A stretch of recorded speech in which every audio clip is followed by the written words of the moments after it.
A lot has changed since my post-lottery NHL mock draft. With every single prospect having their season officially come to a close, we had the NHL Draft Combine, which gives us a great idea of which prospects are moving up and down in the draft consensus, and also which prospects are linked to specific teams. Because of all the interviews these teams are doing with these prospects and getting those results back, we're starting to get a good idea of how the draft might come together. So today we're going to be going through a completely new NHL mock draft, going through the top 32, that's right, all the way to the 32nd overall pick, to see which prospects could end up where. So make sure you watch till the end as we predict every single pick within the first round with all the prospect insight and predictions, and make sure you hit that subscribe button if you're new for more hockey prospect content just like this as we lead up to the draft at the end of the month. Now, starting us out today, no change here at first overall. I have the New York Islanders selecting Matthew Schaefer. It just makes so much sense, and especially over the last couple of days, we've seen more reports indicating that Schaefer will be the selection. Even though he's not my number one prospect in this draft class, it's pretty easy to see why he'd go number one. The translatability, the skating ability, the potential in his game, especially for one of the youngest players in this draft class. He's going to be a special player, and some of the Islanders especially will really want on that defense, considering the lack of options they have coming up. Going on to second overall, another unchanged pick. I got Michael Misa going to the San Jose Sharks. Really just an undeniable pick here if Schaefer is already taken for San Jose. Would be the perfect second line center behind Macklin Celebrini. The skill and how he's able to provide that on the ice, on top of the maturity that he has in his game, he would be exceptional. I think would complete that San Jose forward group. On top of having the connection with him and Chernishaw back together, I think for San Jose, it's too tantalizing to pass up on. Now, at number 3 in the Chicago Blackhawks, this is, of course, going to be one of the most fascinating picks in this year's draft. This is really where the draft could potentially open up completely. We could potentially see a trade as well involving Chicago's pick, but I personally wouldn't really bet on it unless it was Chicago potentially moving up, which would be interesting if they want to get a player like Michael Misa. But in the end, I think at third overall, they'll end up selecting Anton Frondell. Now, this was my pick last time, and I was debating potentially going for Caleb Denoye as well at this spot, but it seems like for the Blackhawks, recent reports been coming out, they're very confident in both Nazar and Bedard being their top two centermen going forward. Plus, you have Sasha Boisvert as well in the mix that could also be a middle six centerman. So I think in their case, they might want to go for somebody that can be versatile, can play multiple positions, which of course Anton Frondell can. Playing mostly wing this year in the Allsvenskan, but the goal scoring ability, the power play quarterbacking he has, the goal scoring especially though, is what I think the Chicago's going to really want the most here. With how many playmakers they have in their system, especially on the forward group coming up, a guy like Frondell is going to be finishing a lot of those plays and is going to be pretty good doing it.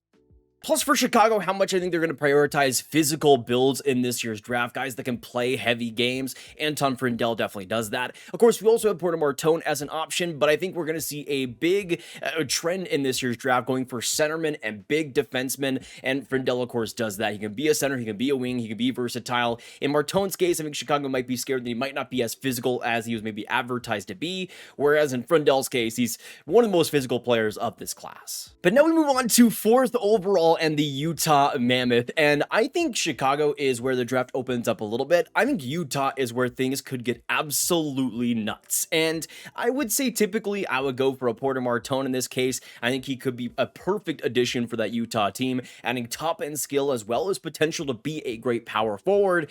In the end though, I think Utah is going to want to take big next steps. They want to be a true playoff contender, adding physical grit completely, and ultimately that's why I do see them shocking the world and selecting Brady Martin at fourth overall. Now, this isn't just coming out of nowhere. We've also heard Cam Robinson talk about the possibility of Brady Martin going fourth to Utah and that being a team to look out for in the Martin sweepstakes. Personally, for me, I'm more in the 15 to 20 range in my personal rankings. I like the bang and crash, the simple game that he puts out there. I'm not quite sure about fourth overall type of skill, but I think in Utah's case, they've drafted so much over the years. They want to get somebody that is very projectable, very safe, and will provide a lot of physical value, which is what Brady Martin does pretty perfectly. I could see maybe a situation where they maybe trade back a little bit in the draft, but I think they want to get a player like Martin, and at fourth overall, that might be the best place to secure him, because after that, things could get a little bit interesting with how much teams also like him in the 5 to 7 range. So in the end, maybe they trade back to 5th or 6th overall, but if that doesn't happen, I think they're just going to go with their gut and go with Brady Martin, and even though I would think it would be a little bit crazy to do so, Utah's in a position to make some crazy moves. Now at 5th overall and the Nashville Predators, this is a team that I think should be going for a center as well in this class, which is also going to be another trend. Again, I think we're going to be seeing a lot of centers taken within the top 10, which I think also continues with Caleb Denoye being the pick for Nashville at 5th overall. And to me, I think this just makes so much sense, even though we've heard a little bit about the Preds being interested in James Hagens, and I could see that being the case. I mean, Denoye just has too much momentum, too much going for him right now to not be a top 5 pick at this rate. Of course, the big thing is how well he did in the second half in the QMJHL, not just in the regular season, but of course in the playoffs, getting 30 points in 19 games. And even though he was a little bit of a ghost in the Memorial Cup, a lot of that was because of the injuries he was suffering. Apparently, in Denoye's case, he was playing with hurt wrists since November, which is crazy to think about because still he's been putting up some pretty great production. I do think in Denoye's case, the big thing for me is still the pace and my concerns about that kind of pushing him back in my personal rankings, which isn't going to be really affected by a wrist injury. But in Denoye's case, the skill set, especially the passing ability that he presents, I think he's going to be something that is going to be a great rush player, a great starter of offense. And I think for a team like Nashville, they need more creators and playmakers like Denoye in the system, and he would certainly be that. I think it's more so a second line C. I think they'd still want to find a top end guy in another draft, but Denoye definitely checks a lot of boxes that I think the Preds will especially appreciate. Moving on to 6th overall and the Philadelphia Flyers. At this point, I think they're just going to go best player available, and in the end, select James Hagens. Now, to me personally, I do not think he should be dropping this far, but I think there is a pretty decent chance of it. Of course, being a smaller centerman at 5'11", but 185 pounds, so he packs a little bit of bulk there. I think because he's a smaller forward, he's going to be drafted lower than players like Martin, players like Denoye, even though Hagens is like one inch shorter than a Brady Martin, but I understand it. Martin is a lot more of a physical presence. I do think in James Hagens' case, of course, you know the skill set, you've seen the hype around it, but I think he's a much more underrated two-way player than it gets presented. I mean, we've heard the comparables, and I've made the comparables in the past to a player like Logan Cooley, but also there's been comparables to Jack Hughes. I think out of all three of those guys, Hagens is the best two-way player in their draft years out of all those by far, and I think Hagens provides a lot more two-way value that I think the consensus is really giving him at this point. So I think for Philly, going at this position is the same situation, not exactly, but a similar drop to a Matvei Michkov in his draft year where Philly just goes, hey, we'll take the bet, we'll take the chance, and we might get a great player here. And in Hagens' case, especially at 6th overall, I think you're getting a great pick. Of course, there is scenarios where maybe they want to go after a Porter Martone or maybe even potentially AD at this spot, but I think with a player like Hagens available, I just think it's too good to pass up on. Now that leaves 7th overall and the Boston Bruins, and I gotta say for them, I think this is the best scenario possible because ultimately this leaves them with Porter Martone. Now maybe they would prefer a James Hagens, maybe that's the best possible situation for them, but Porter Martone I think is a pretty good second opportunity. I mean, having him drop to 7th overall, I think would be miraculous for this Bruins team because I think he's exactly what they need more of. The pure skill, especially up the rush, is undeniable. How he's able to make players look absolutely silly in one-on-one situations is just incredible to watch. I think he's somebody that, of course, has been labeled as a Kachuk type of player in the past, but I think needs to use his physical play more. But going to a system like the Boston Bruins, they know how to teach those type of players and bring them up. So I think in a player like Martone's case, he's going to be perfect in that system, but will also bring on top of, I think, a pretty solid power forward game, the skill set that they need more of in that pool. Plus, I think the right wing position is looking a little bit thin for the future as well, so a player like Martone, I think, just checks pretty much every single box for them and brings the size that I'm sure they like quite a bit. On to 8th overall in the Seattle Kraken. As I predicted in pretty much every single mock draft throughout this year, I have them getting Ratty Murka. It just doesn't stop. There is really no situation, I think, where Murka is not a Seattle Kraken by the end, unless maybe like a Porter Martone were to end up at that spot potentially or be available. Maybe that could be a situation for them that they take advantage of, but I think in the end, Murka just checks every box for what Seattle needs more of. The smooth skating, 6'6", 218-pound frame, a little bit younger as well for this draft, but was somebody that played in the WHL for the Seattle Thunderbirds right into the Kraken's backyard for the second half of the season. I thought played extraordinarily well. Even though there are some concerns with the decision-making, I think the rest of the game is just so projectable, so solid, and with the Kraken, I think needing more of that defensive play, more of that consistency, Murka certainly brings that for a long time. With how many top-end skill forwards they have coming up, players like Berkeley Kenton especially in that Kraken pool, you're going to need some insulators, guys that can get them the puck effectively and get out of the zone. Murka is a special player in doing so. Now, at 9th overall in the Buffalo Sabres, this is actually where I see Roger McQueen ending up. Now, it's not quite a Buffalo type of pick, but I think at this spot, they're going to want to go for something different, and McQueen definitely does give that. As a center at 6'5", 192 pounds, and the deking ability he provides. Of course, there's been comparisons to Tage Thompson, and even though I don't quite see it, you get to play with Tage Thompson potentially on your wing, and I think that could be a pretty special duo right there. To me, I still have my concerns about McQueen's health, of course, even though some of those questions were assessed a little bit better at the Combine and looked a little bit better than it was before, but also just the play itself and the selfishness that he plays with, the lack of true pace in his game and play driving. This year in 17 WHL games, 20 points. I mean, he was fine. Injuries, of course, did hurt his season, but I really wasn't all that impressed even when he was playing. I think for Buffalo, they're in a position in the rebuild where they can take some swings, try to go for some big shots, and McQueen is definitely that. And if he does pop, would be a pretty special player there in Buffalo. Finishing off the top 10, we go on to another one that I predicted in the last mock draft, with Jake O'Brien going to the Anaheim Ducks. Now, I think there's a few situations, Nashville, Philly, where he could potentially end up when it's all said and done. Maybe even the Boston Bruins as well want to go for Jake O'Brien. But I think because of this order and having players like Hagens, Martone available for the Flyers, for the Bruins, I think that leaves O'Brien pushed back a little bit more. To me, it's something that I think in Anaheim especially would be very interesting to see. I mean, you have a center core there, Carlson, O'Brien, Mason McTavish. Those three guys could do so much damage together. But in O'Brien's case, the playmaking is excellent.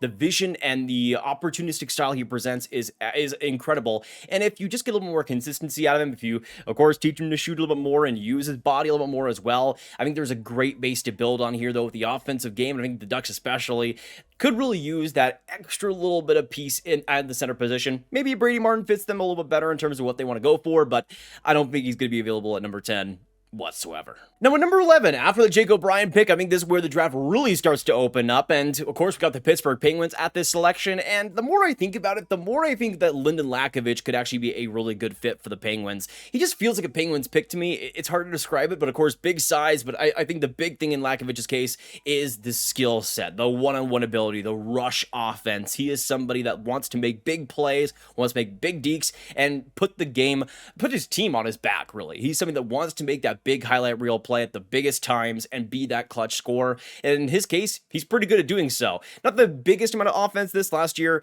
but again, the goal scoring, opportunistic style he presents, how good he is in one-on-one situations. I think for the Penguins, adding that type of skill, I think will be wise for them. And even though it would be a little bit high for me, I think at number 11, this is around the range where you want to go for big upside swings, and Lakovic is big upside. Now on to number 12 in the New York Rangers selection, and between number 11 and number 12, that's where I see Kashawn Aegison ending up. If he's not going to be a Pittsburgh Penguin, I don't think there's any chance the Rangers end up passing up on him either. In terms of the electricity that Aegison puts out there, with his goal-scoring ability, with the big hits he lays out, with the rush as well, offense that he's able to provide, he loves to step into the play and join the offense. I think he's somebody the Rangers are going to absolutely adore. With how much of a character he is as well, how much he just loves his teammates, loves the game. I think he's something the Rangers especially will gravitate towards, even though there might be some limits in terms of the pure upside there. I don't think a team like the Rangers are going to really be too concerned with that. They see a future NHLer that can make big plays, be a fan favorite, sell a lot of jerseys, and ultimately I think that's what it'll come down to. Number 13, and this is another one kind of like Brady Merca that I mocked for quite a while now. Going out of the Detroit Red Wings, I see them selecting Victor Eklund. To me, I think it just makes so much sense for what the Red Wings like to draft, but also in terms of the best player available, I think Eklund could certainly be that. I mean, he's right up there in my top 5 for me in terms of the projectability. He's so good with his physical play. Even though he's not the biggest player in the world at 5'11", 170 pounds, it's the way he uses his body. He is so good at winning board battles, so good at getting possession back for his team, and ultimately getting it to the net, making things simple, creating chaos. Eklund is really perfect in his role. I think as a middle sixer for Detroit, he's going to be exactly what the doctor ordered. Plus, of course, we know how much Detroit loves their Swedes. Victor Eklund, though, is a pretty good one to get at number 13. And number 14, the Columbus Blue Jackets. This is another one that I kind of go back and forth on for me because I mocked a center to them in the past, I mocked defenseman, and I could even see them going for a goaltender potentially with their other first-round pick. Ultimately, though, I see them going for Logan Hensler at number 14. In the end, bigger defensemen I think are going to be prioritized in this draft class, plus there's not a lot of right shot D available, and I think for Columbus, they're going to want to get him while he's there. I mean, I don't think there's much of a chance that he's able to go to that 20th overall selection, considering considering Montreal especially is a team that I think would be very likely to end up selecting him. But in Henser's case, the skating ability, how good he can be in transition on the rush, making a good first pass out of the defensive zone, there's a lot of talent to build on there. And if he's able to build his confidence, I think you're going to get pretty special middle pair defensemen, which at 14th overall, I think Columbus will take any day. With how much they've accelerated their rebuild, have gotten a lot more competitive, getting players that can be great support players around your top end guys is going to be important, and I think Henser is going to be great in that role. Now, at number 15, and the Vancouver Canucks. Again, I think this is another team that's pretty locked into one position in this draft, and at number 15, I think Vancouver will be taking a centerman. The question is who, but to me, I think it'll end up being Braden Coots. Now, in the past, I've gone after maybe an Eric Nielsen, and maybe that is a possibility. I mean, with how good he was at the Combine as well, there is potential for that. But I think Braden Coots is just somebody Vancouver is going to adore. Obviously, somebody that's pretty close, playing for the Seattle Thunderbirds in the WHL. I absolutely adore in terms of the intensity, the forechecking, the defensive play. Coots is just, I think, a perfect, great third-line center for the future. Somebody that's going to do so many things so well for you and get the job done so efficiently. And I think for a team like Vancouver that needs support up the middle, they need reliability, Coots is going to give you that in a long career to come. Now we move on to the Montreal Canadiens picks here, and it's pretty similar to what I had in the last mock draft, with Justin Carbonneau ending up at 16 and then Blake Fiddler ending up at number 17. Now, last time I had Henser at number 17, but I do think he goes a little bit earlier to the Columbus Blue Jackets. Still waiting for Montreal, you get Justin Carbonneau, somebody who will be a great power play goal scorer, somebody that can be a great support player as well on the rush, good at protecting the puck, using that physical body. I think that's something especially Montreal could use for that third line going forward. But then you got Blake Fiddler, and even though I think Logan Henser would fit a little bit better considering how much they love their Wisconsin Badgers, Fiddler is also, I think, a pretty good defensive stopper. It's maybe even better in terms of that pure defensive role if that's something Montreal wants to go after. Of course, with the size at 6'4", 209 pounds, he's really good at using his stick, really good at against protecting the rush, and I think for Montreal especially, getting that type of stopper that can play on your third line consistently in the future is something they'll want to do. And with the size he has, I think for Montreal, that's something they could use more of. At number 18, we go on to the Calgary Flames, and this is another team that I could see going all over the board when it comes to the selections, but the more I think about it, the more I feel like Cole Reshny would just be the perfect fit for this Flames team and what they need going forward. Of course, been a lot of talk about potentially drafting a centerman. In Reshny's case, I think he is a centerman long-term, but a really underrated one, and because of his size at 5'10", if he doesn't go to Calgary, I could see him slipping quite a bit, but I think for the Flames, in terms of the intensity that Reshny provides, how good he is as a playmaker especially. I mean, you look at it, 66 assists in 62 WHL games this last year. He is an absolute killer with his playmaking, but he's somebody that can also score quite a bit of goals. He can get in the net front and make things scrappy, get things dirty. He's not afraid to make things difficult for the other team, and that's what I think the Flames especially will appreciate. Having a guy like that on your middle six, I think will be really interesting for the Flames team that could use some more upside going into the draft, and Reshny is somebody that checks so many boxes. Projectable, while also having a pretty good ceiling to touch into. Now at 19th overall, we go into the St. Louis Blues, and this is another team that, again, could go all over the place. I could see them going for more of a low-stakes forward, like a Malcolm Spence potentially, but in the end, if he does drop to 19, I see the Blues actually taking Jackson Smith. We've seen the Blues recently trying to retool that defense a little bit, and even though they have 1,000 no-move clauses, which makes it easier said than done, they've been doing a good job at it, getting players like Philip Broberg from an offer sheet, and Jackson Smith with the big size, but also the big skill to back it up, is I think something the Blues will really be salivating over. Even though I don't think he's much of a physical presence whatsoever in the defensive game, often leaves me a little bit wanting. How he's able to process the game offensively is incredible to watch. He is such a good playmaker, especially down low around the net. He can do so many things you don't really expect to see. And in Smith's case, I mean, if you're going for high upside, especially for a team like St. Louis that has a lot of runway for prospects, Smith with some development time could become a really special offensive D. Now at number 20, and the other Columbus Blue Jackets pick inside the first round, we'll see if they actually do end up making both selections, but if they do, getting a player like Hensler at 14 means I think they'll go for a center at number 20, and I think it'll ultimately be Bill Zonin. Now, maybe they could go for a goaltender potentially, but I think they'd rather trade for one. I think Zonin, though, as a center, wing, I mean, he's versatile in the roles he plays, but I think in terms of the projectability, the brain, the work ethic, I think this is something Columbus will want to have on that fourth line forever. And 20th overall will be a little bit early for me personally, but again, Zonin is just such a great character, such a great projectable player, somebody that really makes mistakes, rarely makes mistakes with positioning or the plays that he's able to create. He's just such a simple player out there, but it's to his benefit, and I think he's just going to be a perfect bottom sixer for for a while. For a team like Columbus that I think wants to shore up that depth, wants to really solidify it, Zono would be a pretty good last piece to add to that puzzle. Moving on to number 21 and the Ottawa Senators. This is another team that I could see making a pretty big swing in the draft, but ultimately I think they'll go for more projectable, physical type of presences like they've typically done, but I think they're going to get a pretty good one here at 21 and go for Shane Van Sage, who I think would fit the Senators extraordinarily well. Now, I think one of the positions they might need the most going forward is a right wing, unless they want to go for another right defenseman, which is a possibility, but I think Van Sage as just a third line right wing would be perfect for that Senators team. In terms of the intensity, the banging crash game, I don't think he's all that dissimilar from a player like Brady Martin and the potential there. I do prefer Martin's skill set, but I don't think Van Sage is too far behind. I think he's somebody that plays the game super simple, knows what he is, knows the physical play that he can provide, and is very good at making it happen, making things work and getting things to the net, especially as a net front presence on the power play. I think he could be pretty valuable there. And for the Senators, how many roles he can play, how versatile he is, I mean, could lead to him being the pick there at 21. Moving on to the Philadelphia Flyers and their second pick in this round, let's go on to Joshua Ravensbergen. And ultimately, I do think Ravensbergen will be the pick by the Flyers here. Maybe Columbus could end up taking him at 20th overall, but I think Philly is much more in need of a starting goaltender. And maybe Bjornsson could be that, but I think they want to have more options in their pool just in case. And I'm not nearly as big of a fan on Ravensbergen as I think Philly might end up being. I have him more so in my late second round. He's somebody that at 6'5", 192 pounds, uses his size well. I have some concerns over his readiness for chaos and how much net front presence is going to be there at the NHL level, but he has such a good baseline of skill that I think ultimately he'll end up being a first round pick and a pretty comfortable one for Philly to make, especially since it is their second first round pick. I think a lot of those teams that have multiple firsts are a lot more likely to go after Ravensbergen, and that's why I think he'll ultimately be selected in the first round. At 23, we go on to another team with multiple first round picks in the Nashville Predators. They selected Caleb Noye a little bit earlier, so I think they're going to go for a wing here at this spot and go for Carter Bear,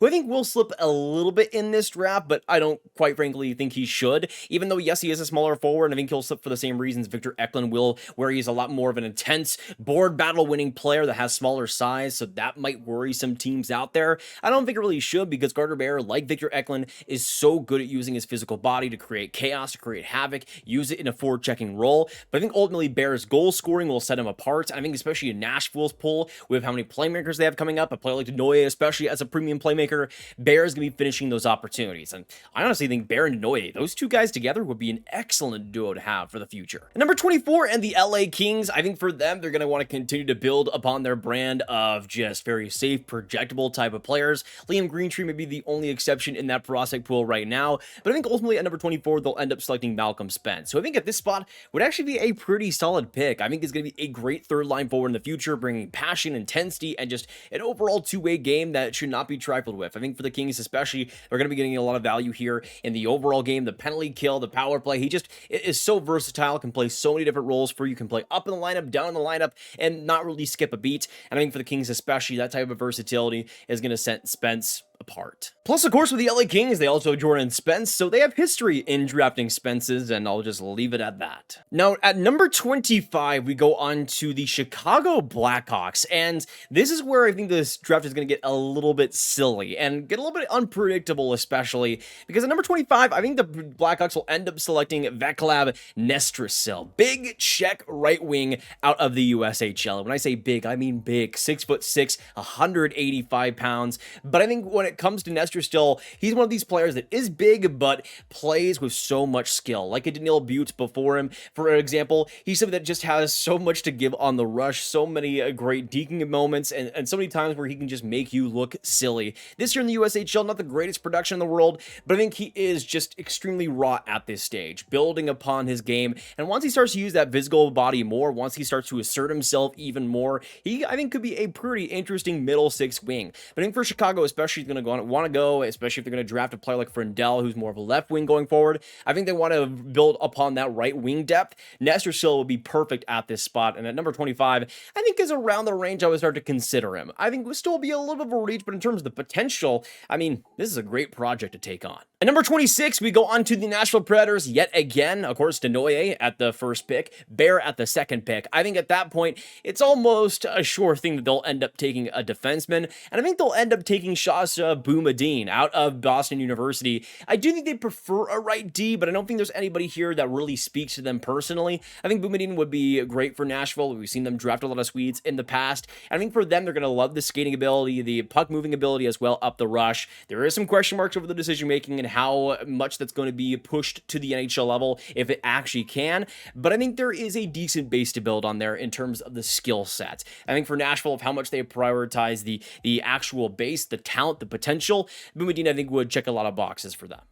Now, number 27, on to the Washington Capitals. And the Capitals, a lot of their drafts really have just gone for best player available, grabbing whoever teams are worried about and turning them into pretty good players, which is why I think ultimately they'll land Benjamin Kindle and get one of the biggest steals in the first round. To me, especially at this range, Kindle is an absolute no-brainer. Sure, he's a little bit smaller, but like a Reshny, like a Coots, brings pretty good intensity. I don't think quite brings as much two-way brain, as much of a two-way brain on him, and the decision-making can sometimes be a little bit of a question mark. But my goodness, the skill set in against high-end pressure, against big opposition, Kindle just knows how to use his smaller body so well to create chances, to create space, and I think especially for Washington, he's a little bit of a robust guy for sure, but I think if he does boom, Washington has proven to take these type of guys and turn them into great players, and especially with how much they've been willing to take smaller players like Cole Hudson in last year's draft, I don't think they're all too, they're not too worried about that pick as of right now. It's looking pretty good, and in Kindle's case especially, I think they're fine to take him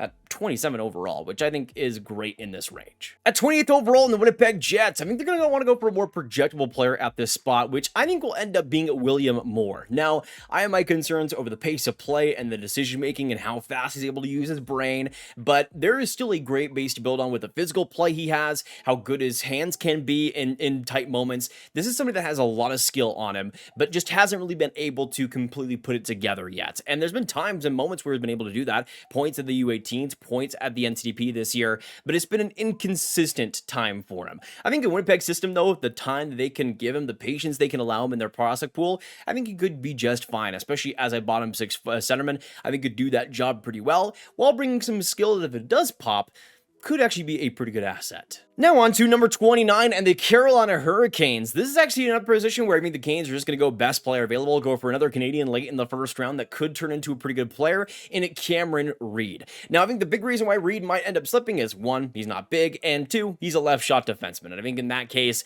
it might end up slipping him just a little bit. I don't think it really should though, because the brain is so good there. His processing speed, especially up the rush, is magical. He's something that I think is just kind of like a Matthew Schaefer light, where there's just so much to build on there with the skill set and the potential, but you want to see things round out a little bit more as things progress.